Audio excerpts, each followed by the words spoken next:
కార్తీక మాసంలో కార్తీక దీప శ్లోకం చదువుతూ నెల రోజులు దీపం పెట్టడం మన సాంప్రదాయం, ఆచారం, ఇంకా విధి కూడా.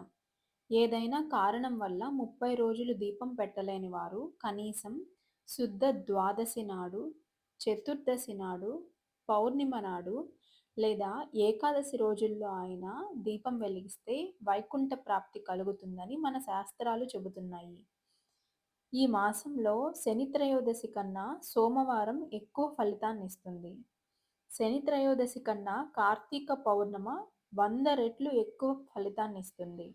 కార్తీక పౌర్ణమి కన్నా బహుళ ఏకాదశి కోటి రెట్లు ఎక్కువ పుణ్య ఫలితాలను అనుగ్రహిస్తుంది. బహుళ ఏకాదశి కన్నా క్షీరాబ్ది ద్వాదశి నాడు విస్తారమైన అనంతమైన ఫలితమిస్తుందని భాగవతం చెబుతుంది. కాబట్టి మీకు రోజు కుదిరినప్పుడు, మీకు ఏ రోజు వీలైతే ఆ రోజు ఈ శ్లోకాన్ని చెబుతూ కార్తీక మాస దీపాన్ని వెలిగించండి. ఇదే కార్తీక పౌర్ణమి దీప మంత్రం. కీటాః పతంగాః మశకాశ్చ వృక్షాః జలే స్థలే ఏ నివసంతి జీవాః దృష్ట్వా ప్రదీపం న చ జన్మ భాగినః భవంతి త్వం స్వపచాహి విప్రాః.